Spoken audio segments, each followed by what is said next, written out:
Hello again, everyone. You are watching the Vintage Sewing Machine Garage YouTube channel, and today I'm going to show how to thread a Singer 201-3.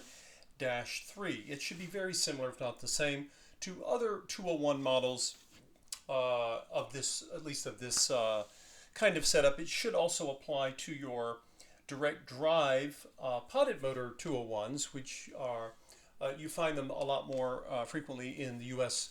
market because that's primarily where they were sold. Anyway, we're going to take a look at the threading of the machine, and then we'll also I'm going to show you the we'll do the threading of the bobbin as well. So I'm going to start here. The machine we're getting ready to see if it will sew a stitch after all of the effort that's been put into it. This, of course, you may notice the badge is a little different here. It is the Centennial badge.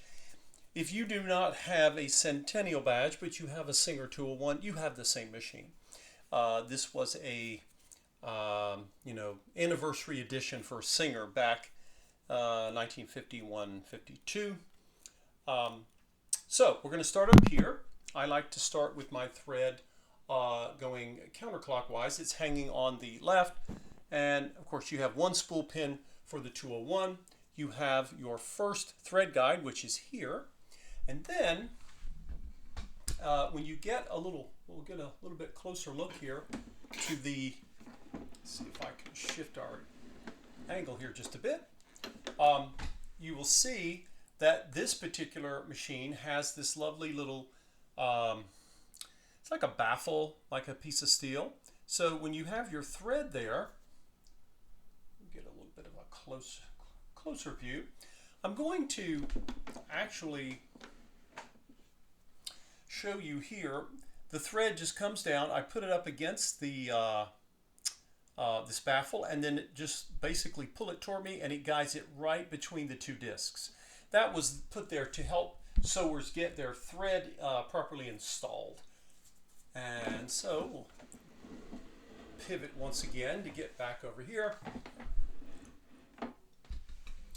And like almost every machine you've ever seen me thread, we're going to make the letter J, and we're going to come around, and what happens is when you come up between the two discs and you bring the thread up, you'll notice that it's going to want to follow the curvature of this area right here. Looking for my little pointer piece. So this is true of a number of machines from this era. When you bring the thread around, it's going to follow this curve on the left. And when you're pulling it, you'll want to hold on to your spool of thread, because otherwise the thread's just going to keep getting longer and longer. So I'm going to pull it up. Notice that the thread is going to keep going up around that left curve, and then you're going to feel it pull back, and it's going to live in this little valley here. And that's it. And you'll notice when I tug on it now, I'm getting a little bounce there from my check spring. And I'm moving my take-up arm, because you want the take-up arm to be in the highest position when you're threading the machine. Also remember, I don't know if you noticed or remembered to remind me, the sewing foot is up, right? So you want to raise the presser bar that has your attachment or your sewing foot there. Make sure it's in the up position, because if you thread your machine with that down, it could cause issues with your thread tension. All right, I'm going to come up, going to go through the take-up arm hole from the right towards the left, and I'm going to come down, and you'll see here, I'm going to come, and I need to hit this thread guide right here, and I'm kind of holding my thread to keep it a little under tension at least. Come here, you. Wants to run away from me here.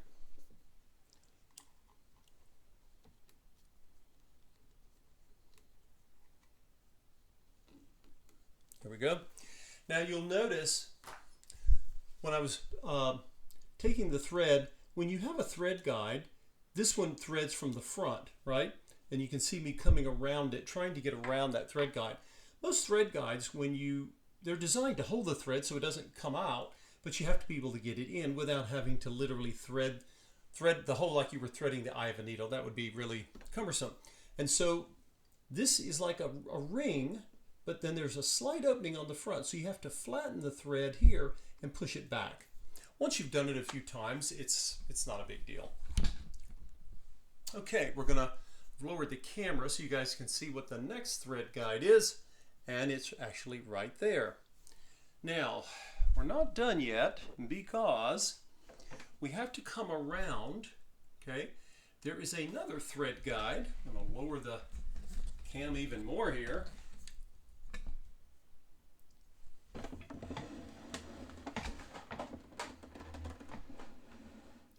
Now, there is a thread guide that sits just below the, get my light on there, you'll be able to see it a little bit better.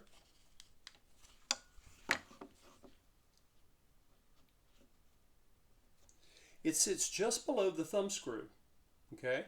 So, this will give all of you a much better angle, I believe. So you can see my thumb screw, that's where the needle clamp is, okay? Right under there is another thread guide. Did you guys see that? It curves towards you and it's open in the back. So again, once you have done this, people get used to threading the same machine. You'll be able to do it even without the manual or without my video here. You'll just come backwards, like that, okay? And then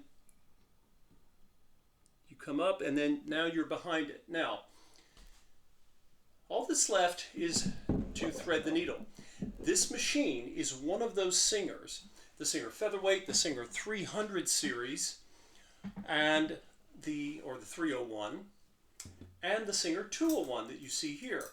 Unlike many or most vintage sewing machines from this era, including most other Singers, this machine has its needle installed with the flat side to the left and the groove is on the right side, because we're going to thread from the right toward the left. That's, I don't want to say backwards, it's the reverse of what you normally think of. I may need this light actually to help me see the needle to thread it.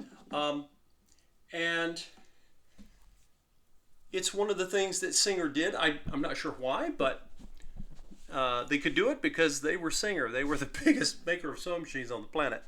And I don't know if it helped form the stitch. All I know is that all of the machines I just listed for you are legendary. They have some of the most incredible stitches. It's a straight lock stitch, right? There's no fancy, there's no zigzag, there's no decorative stitches, but these machines are legendary. And not legendary because I said they are. It's the people in the sewing communities that I restore them for.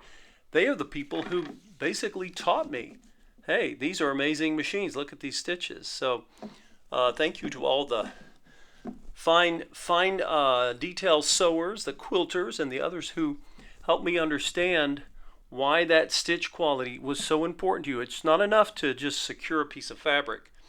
That stitch quality really matters. This, by the way, is a size 14 organ brand needle. I'm going to trim the edge of my thread here.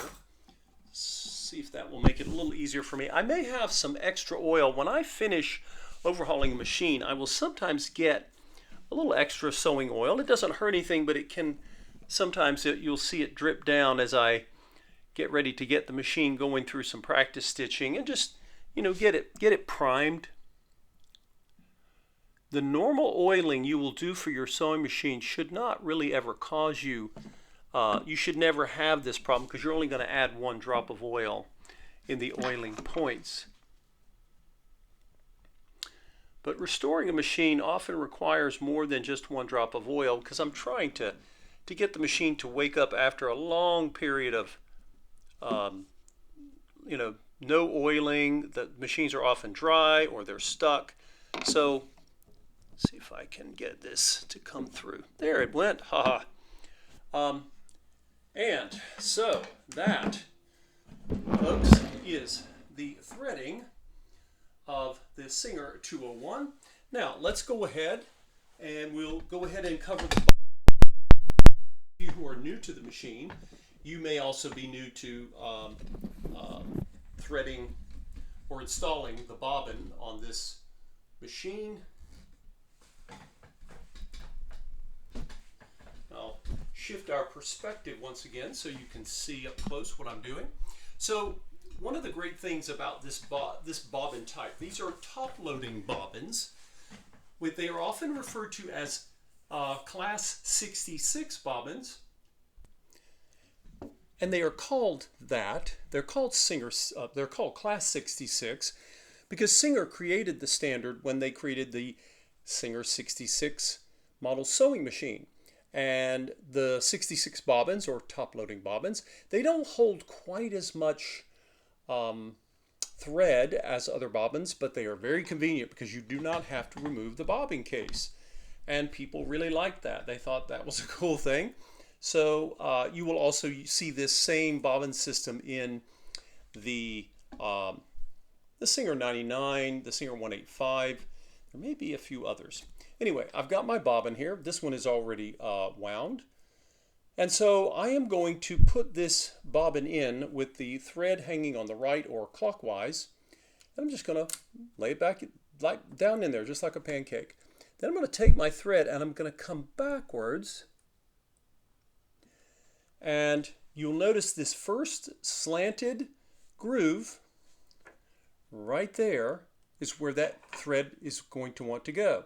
And then when you pull it down, before you don't keep coming around, you're going to stop right there. There's a little opening. You guys see that right there. And then I'm going to simply come across and pull it just like that. Now, some of the machines that have top-loading bobbins, they'll have a little opening, a little gap where you can let the thread sit. This one doesn't have it, but it's not a big deal. No problem. So I'm simply going to close the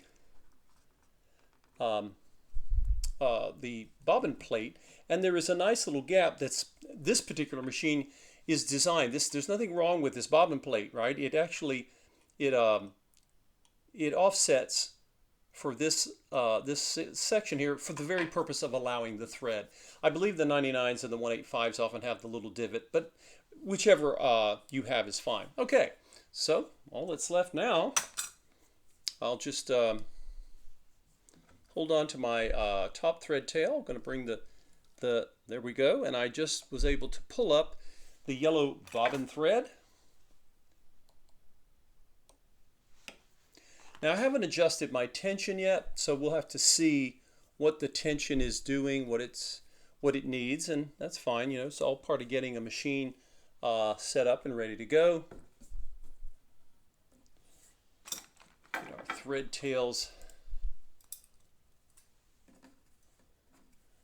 I'll clip them in the back a little bit. And what do we need now? We do need some fabric because we're going to test and see what the machine is doing. You will be doing this when you first get a machine. This is a process that you know is normal for you to go through. You're basically going to be testing the machine, and you say, well, how do I know if I've got my thread tension right? How do I know? The machine always speaks to you, and it does so in the stitch it forms. If it does not form a stitch or doesn't form a balanced stitch, or if it makes a weird noise, those are clearly indications that something's off. Doesn't mean the machine's broken, although it could need adjustment. So I've got a piece of fabric here. This is a medium weight cotton. It has sort of a denim weave to it, and it also has you know, these rolled seams that you still, I think it came from a pair of khakis. So it's going to have some dense stuff to go through. We're going to see if the machine is happy and ready to do it. So get ourselves set up here. And I like to sort of prime the machine and let it do its thing. And I'll go ahead and, once I have that in there, I like to clip my thread tails and get them out of my way. All right, let's see what it has to say. And don't, like I say, don't panic if your machine doesn't sew a good stitch, because we may need to make some adjustments. You may need to do that on your own machine as well. Now over here I've got my stitch length. It is set on the longest stitch, and don't need, my light works fine, but I don't need it. And we're going to see.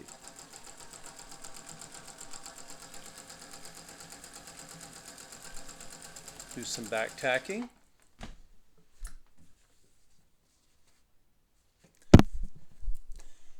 I don't know if any of you have noticed, but this machine makes hardly any noise at all. The Rolls-Royce company was and still is famous for building cars that are so quiet. Some of their model names were, they used the word ghost, and I believe it was because they were legendary for being quiet. Now I'm going to increase the speed a little bit.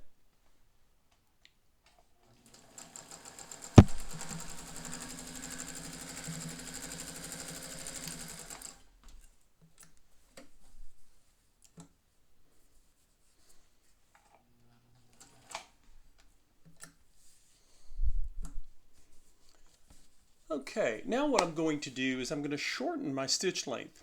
For those of you who are new to vintage machines, if you're used to a modern machine, remember there is a point, you won't easily see it here, but the stitch length is numbered here, and as you move up it gets shorter. You do not want to move past your 0 mark. In fact, you want to be above it, because if you get too close, your machine will not sew a stitch. It will sew a ball of yarn or thread entanglement, and you will be the one to untangle it. So remember, the machine does not have a brain, but it has a lot of brawn. Okay, so I'm going to make a shorter stitch here. And of course, my fabric is feeding. You always want to make sure that any seams you have go under the foot, right? And I'm just, I'm not applying that much in terms of speed here. I like to give machines time to chew on whatever it is I'm asking them to accomplish. Let's take a look, everyone, and see. And I just picked, I think I have this tension set on 5. Sometimes I can set tension as low as somewhere between 3.5, 4, or 5. And we're going to see, did all of my work result in a stitch that is great? If not, if you have worked for hours on your own machine, you think, oh, if the stitching isn't perfect or if it needs altering, don't panic. It doesn't mean you did anything wrong. It just means you have something left to do. So take a look at that, everyone. Here I am creating the long stitch.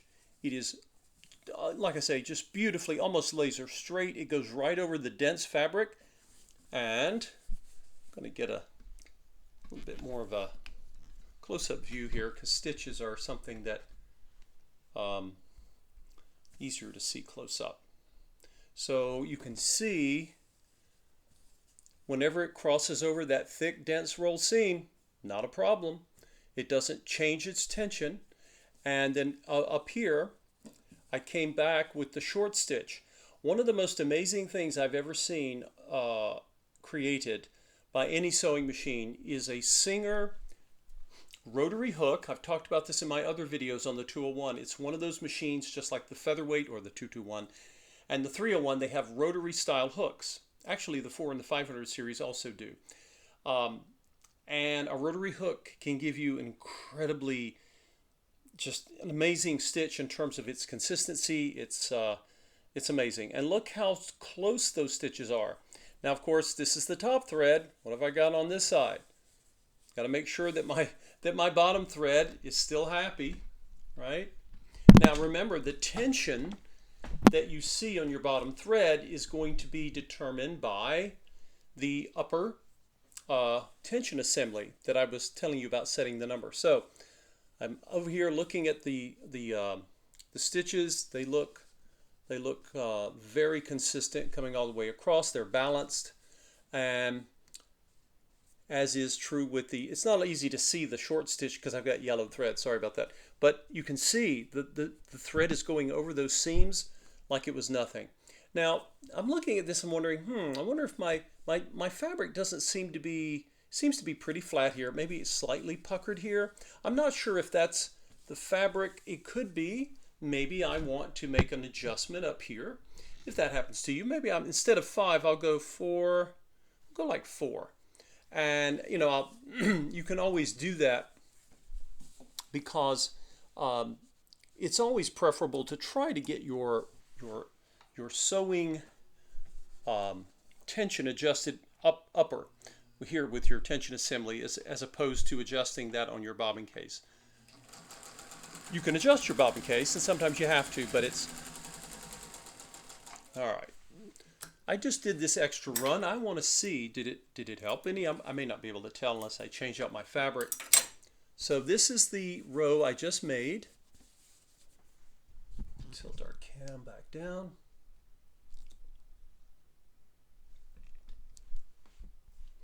So when I look at it now, the fabric here is flatter.